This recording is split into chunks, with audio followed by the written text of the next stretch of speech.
আর একটা গ্রুপ আছে ঢোল টক্কর নিয়ে তবলা বেহুলা, হ্যাঁ, electric drum, hockey stick drum, একতারা, দোতারা, সেতারা, ডুগি, তবলা, খুন্দুরি, বেন্দুরি, হারমোনিয়াম, কঙ্গু, শান্ত, electric drum, hockey stick drum সব কিছু নিয়ে দেখবেন কি কায়দা করে বাজনা দিয়ে বলে, আমি কেমনে পাব নবীজি আপনাই অগ কামলি ওয়ালা, কেমনে পাব নবীজি আপনাই। কথা বলেন ঠিক কিনা? আমি কেমনে পাব নবীজি আপনাই অগ কামলি ওয়ালা, কেমনে পাব নবীজি আপনাই। আপওয়ালা পাক জাতে পাঠাই দিলেন দুনিয়াতে, আপওয়ালা পাক জাতে পাঠাই দিলেন আপনাকে দুনিয়াতে, নূরের বাতি দিলেন জ্বালাই সোনার মদিনায় অগ কামলিওয়ালা, কেমনে পাব নবীজি আপনায়। এই যে গেল রবিউল আউয়াল মাস, এই রবিউল আউয়াল মাস আসলেই দেখবেন আমার দেশে কয়েকটা গ্রুপ আছে আশিক রাসূলের দাবি করে। এক গ্রুপ না কিন্তু কয়েকটা গ্রুপ। এর মধ্যে এক নাম্বার গ্রুপ রবিউল আউয়াল মাস আসলে কাজী নজরুল ইসলামের রেখে যাওয়া, গেয়ে যাওয়া একটা হাম, একটা না নবীজির পক্ষে এইভাবে বলে। যাদের জানা আছে আমার সাথে একটু সুর মিলাবেন, একটু স্মরণ করে রাখার জন্য আমি আপনাদেরকে একটু টাচ দিচ্ছি। কষ্ট হচ্ছে না তো আপনাদের? ত্রিভুবনের প্রিয় মোহাম্মদ এলো রে দুনিয়ায়, আয়ের সাগর আকাশ বাতাস। না সবাই কিন্তু বললেন না দাদা, এটা বললে সওয়াব হবে তো, বলেন না। ত্রিভুবনের প্রিয় মোহাম্মদ এলো রে দুনিয়ায়, আয়ের সাগর আকাশ বাতাস। মারহাবা কম। এই গেল এক গ্রুপ। দুই নম্বর আর একটা গ্রুপ আছে আমার ভাইরা, দেখবেন জিলাপির আশায় রবিউল আউয়াল মাস আসলেই টুপিটা টেরিয়া মার্কা করে দেয়, দিয়ে দেখবেন এক একজন এক এক সুরে বলে, খুলে দাও আসমানের দুয়ার। কথা কয় না? তুমি যে নূরের নবী, নিখিলের ধ্যানের ছবি, তুমি না এলে দুনিয়ায় আধারে ডুবি তো সবই। সাল্লাল্লাহু আলা মুহাম্মদ সাল্লাল্লাহু আলাইহি ওয়াসাল্লাম, সাল্লাল্লাহু আলা মুহাম্মদ সাল্লাল্লাহু আলাইহি ওয়াসাল্লাম। থামেন, এটা কি বেদাত হইল? আমি খালি বুঝাবার জন্য বলতেছি। গেল দুই। তিন নম্বর আর একটা গ্রুপ আছে, রাগ করতেছেন নাকি আবার? বেদার হচ্ছেন? তিন নম্বর আর একটা গ্রুপ আছে, দেখবেন কি কায়দা করে কয়, তোমারি আশায় আসি গো নবীজি রবিউল আউয়ালে, আশায় গো নবীজি, তোমারি আশায় আসি গো আমি রবিউল আউয়ালে। বাস আর লম্বা করি না। এই আশিক রাসূলদের কাছে মিলাদ পড়বেন বাধা নাই, নবীর শানে গজল গাবেন বাধা নাই। খালি দেখবেন কেউ উঠে যায়, যে উঠে যাবে মনে করবেন ওর হালত খারাপ, ওর ভিতরে খবর হয়ে গেছে হুজুর এখন কি মাইট দিবে, বুঝলেন না? এই আশিক রাসূলরা আমার ভাইরা, এদের চিন্তা ধারণা হলো মিলাদ পড়বেন বাধা নাই, নবীর প্রেমে গজল গাবেন বাধা নাই। আমার ভাইরা, নবীর পক্ষে দাঁড়ায় দুরূদ পড়বেন বাধা নাই, বসে দুরূদ পড়বেন বাধা নাই, কোনো বাধা নাই। কিন্তু বাধা এক জায়গায়, এই যে সামনে ভোট দেওয়ার সিজন আসতেছে না, যদি খালি মুসলমান হইয়া আশেক রসুলের কাছে দেয় বলেন, এই 4 গ্রুপের যে কোনো এক গ্রুপকে যদি খালি বলেন, ভাইজান অতীতে তো অনেক নেতা নেত্রী দেখছেন, আসেন না বাংলাদেশ যত মুসলিমদের দেশ, আসেন না এবারের ভোটটা ইসলামী মার্কায় দেই, তখন দেখবেন এই ভণ্ড আশেক রসুলরা বলে আমরা রাজনীতি করি না। এটাই দুঃখ করে কাজী নজরুল ইসলাম আক্ষেপ করে দুঃখ করে বলে গিয়েছেন, নবীদের কথা শুনে, নবীদের কথা শুনে সবাই কান্দে, কিন্তু নবীর সমাজ গড়ার কাজে যত দ্বন্দ্ব মনে বাজে, কিন্তু নবীর সমাজ গড়ার কাজে যত দ্বন্দ্ব মনে বাজে। তবে আমরা একটা সিদ্ধান্ত নিয়ে ফেলেছি, ওলামায়ে হকদের সিদ্ধান্ত অনুযায়ী আগামীর বাংলাদেশ উম্মতের হক্কানি ওলামায়ে কেরামদের বাংলাদেশ, মুসলমানদের বাংলাদেশ, ইসলামের বাংলাদেশ। কোন রাম বাম চ্যাটার্জি, মুখার্জি, বঙ্গোপাধ্যায়, চট্টোপাধ্যায়, হরিদাস পাল, দাদা বাবুদের কোন বেচার আমরা মুসলমানরা ধোঁকা করে বোকা হব না, কাউকে আমরা সমর্থন করব না। আমরা মুসলমানদের পক্ষে আসি, থাকবো ইনশাআল্লাহ।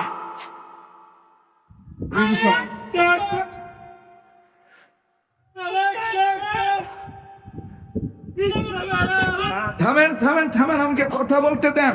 জি জি জি, আমাদের স্লোগান একটাই, ভোট আসুক, যখন আমরা সুযোগ পাবো আমাদের স্লোগান একটাই, এবারে ভোট দেবো ভাই সেই মানুষের যে মানুষ পক্ষে থাকে আল কোরআনে। দেখেন তো কোন লোকটা কথা বলে না, যে লোকটা কথা বলবে না দাদা মনে করবেন এটাই ওই লোক, কথা কয় না, কথা কয় না।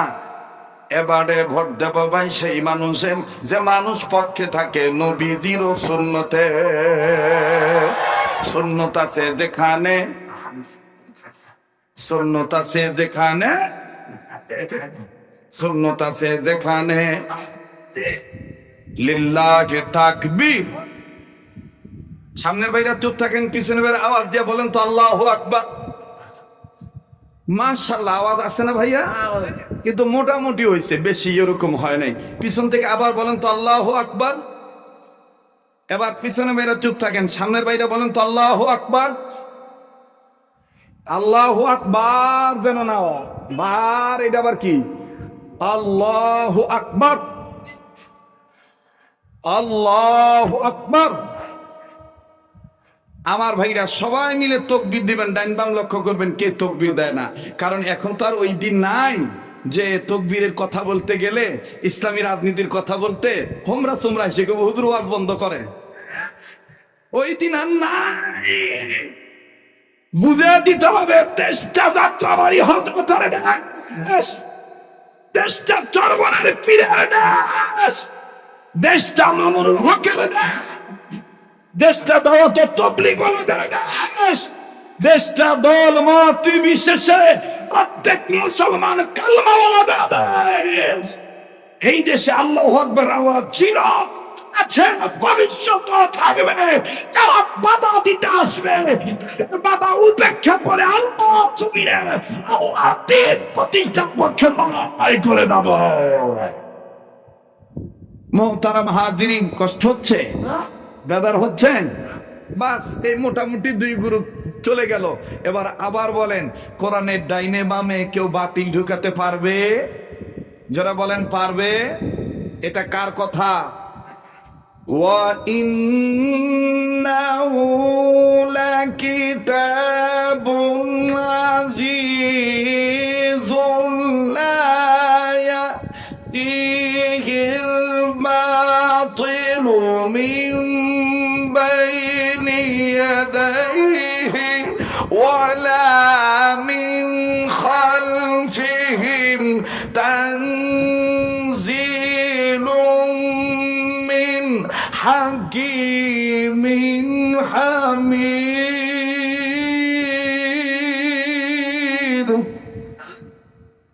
এ কথাটা কার? আবার বলেন না কার? এটা এমন একটা কিতাব, এই কিতাবের ডাইনে বামে কেউ বাতিল ঢুকাইতে পারবে না।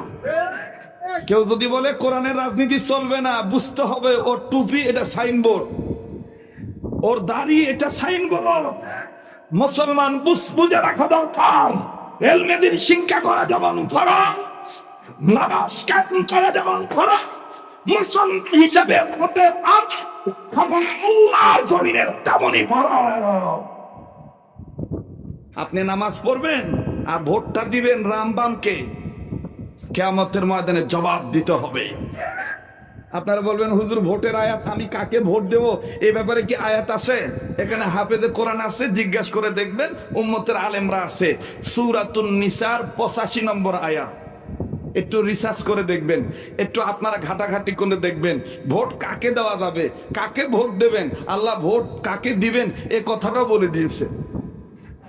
অনেকে কয় যে হুজুররা খালি রাজনীতির পেশাল পারে, রাজনীতির কথা কোরআনে আসছে না বড়া।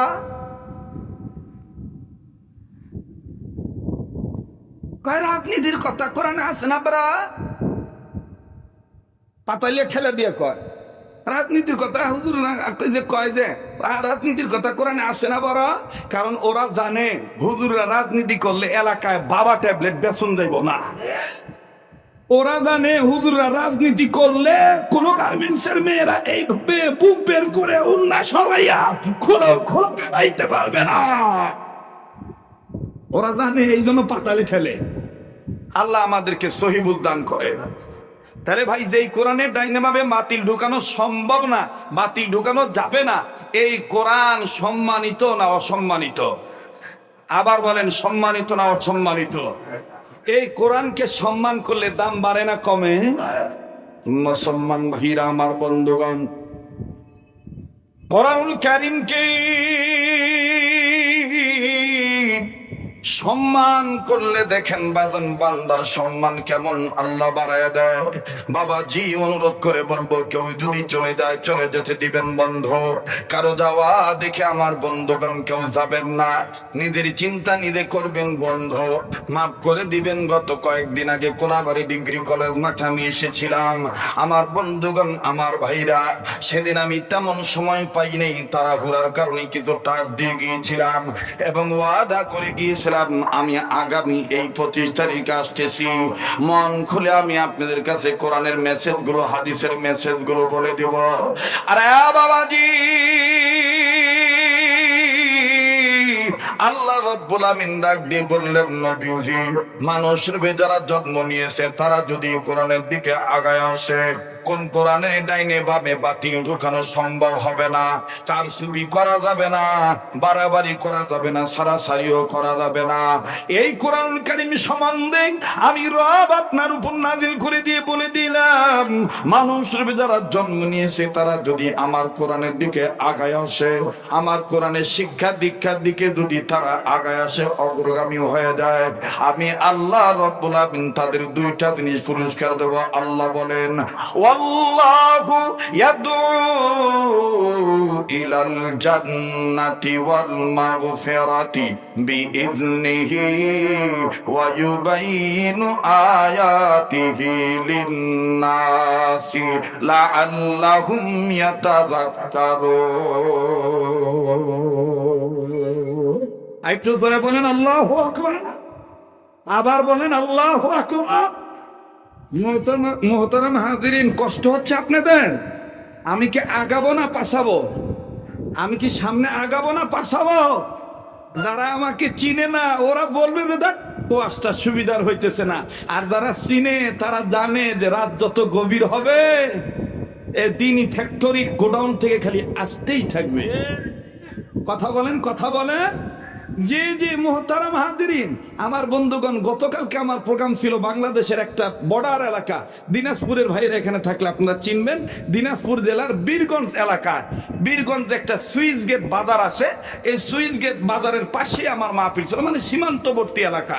ওখানে গিয়েছিলাম। তো ওখানে যাওয়ার পরে বর্ডারের লোকেরা বলতেছে, হুজুর আপনি আমাদের দেশে এসেছেন, আপনি কথাবার্তা বলবেন আগের মতন করে, কারণ আপনার হুঙ্কারে আমরা ইসলামী আন্দোলন শিখেছি। আপনি মাঝখানে ড্যাম হয়ে গেছিলেন কেন?